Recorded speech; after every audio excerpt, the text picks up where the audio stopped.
एक मलाव नाम का एक गांव था। उस गांव में एक सेब का पेड़ था। उस सेब के पेड़ पर एक ऐसा सेब लगा जो बिल्कुल अलग था। वह सेब चमकदार और रसीला था। वह सेब जादुई सेब था जो सोच भी सकता था और बोल भी सकता था। एक दिन सेब ने सोचा, क्यों ना गांव के आसपास घूमने जाया जाए, मजे किए जाए। सभी मुझे देखकर हैरान हो जाएंगे। वह सेब के पेड़ से नीचे उतरा और चलते चलते आगे बढ़ा। रास्ते में उसे एक छोटा लड़का मिला। अरे रुको, मैं तुम्हें खाना चाहता हूँ। तुम मुझे नहीं खा सकते, मैं तो जादुई सेब हूँ।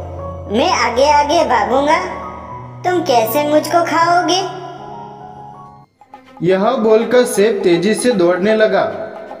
छोटा लड़का भी उसके पीछे पीछे तेज भागने लगा। भागते भागते छोटा लड़का बोला, सेब, मैं तेज दौड़ने में माहिर हूँ। मैं तो तुम्हें पकड़कर जरूर खाऊंगा। हाँ हाँ, देख लो, तुम जितना तेजी से दौड़ रहे हो उससे ज्यादा तेज तो मैं दौड़ रहा हूँ। दौड़ते दौड़ते छोटा लड़का थक जाता है और वह वापस अपने घर लौट जाता है। तभी एक औरत ने सेब को देखा। अरे रुको, मैं भी तुम्हें खाना चाहती हूँ। तुम मुझे नहीं खा सकते, मैं तो जादुई सेब हूँ। मैं आगे आगे भागूंगा, तुम कैसे मुझको खाओगे? सेब तेजी से दौड़ने लगा और उसके पीछे औरत दौड़ने लगी। तभी एक किसान की नजर सेब पे पड़ी। कितना स्वादिष्ट सेब है, मैं इसे पकड़कर जरूर खाऊंगा। तुम मुझे नहीं खा सकते, मैं तो जादुई सेब हूँ। मैं आगे आगे भागूंगा, तुम कैसे मुझको खाओगे? तभी गांव का मुखिया आया और बोला, मैं भी इस सेब को खाना चाहता हूँ।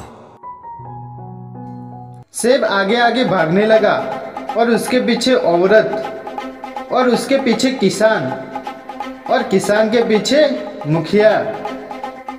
तभी सेब दौड़ते दौड़ते थक जाता है। मैं घास में छिप जाता हूँ, कोई मुझे ढूंढ नहीं पाएगा। सेब वहीं पर सो गया। औरत, किसान और मुखिया उसे ढूंढते ढूंढते थक गए और वापस अपने घर चले गए।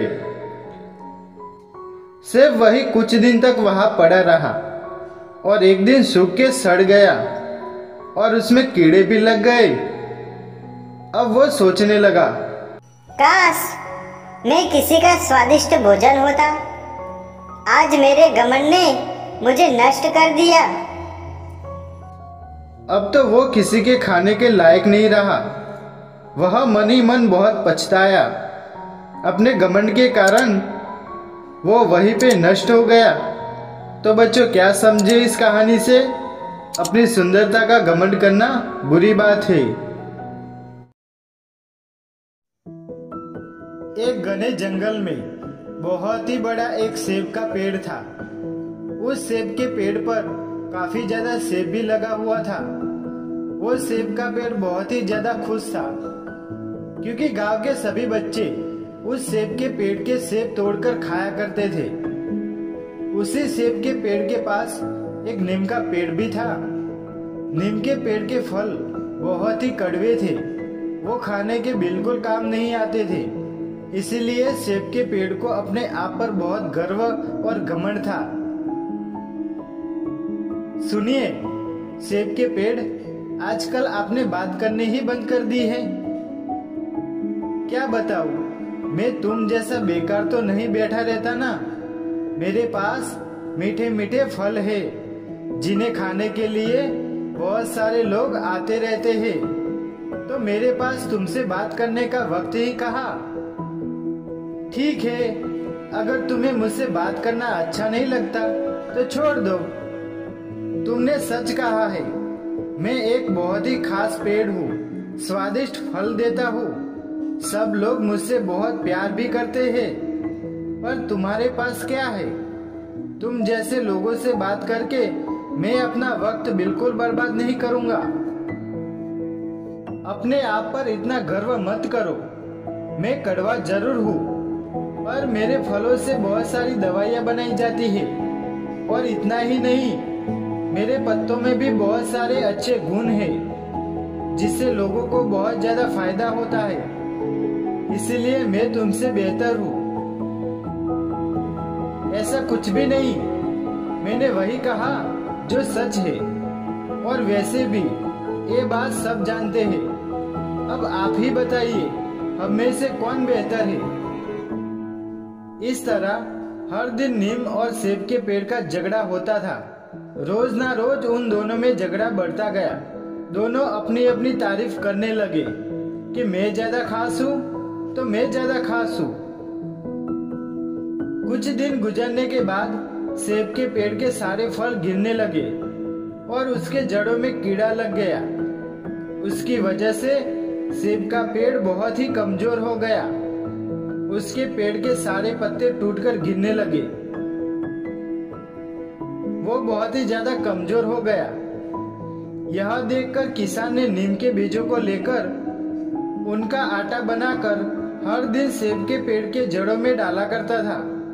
उसी तरह कुछ दिन ऐसा ही करने के बाद वो कीड़ा जो सेब के पेड़ में लग चुका था वो सारा ही खत्म हो गया।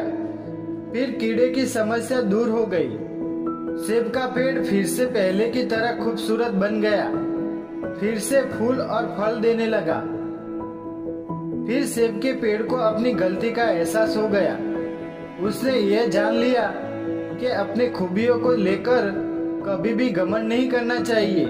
फिर सेब के पेड़ को नीम की खूबियों का पता चला। फिर सेब के पेड़ ने नीम के पेड़ से माफी मांगी। किसी भी विषय में यह समझना अच्छी बात नहीं कि मैं ही सबसे बेहतर हूँ। हर किसी में कोई ना कोई अच्छा गुण पाया जाता है। इसीलिए बच्चों, हमारे अंदर की एक अच्छाई को लेकर आगे वाले को कभी नीचा नहीं दिखाना चाहिए, क्योंकि हर किसी में कोई ना कोई अच्छाई जरूर होती है। कोई पढ़ाई में बहुत अच्छा होता है तो कोई बहुत अच्छा गा लेता है। आपके अंदर क्या खूबी है, ये आप हमें कमेंट करके जरूर बताइएगा। ठीक है?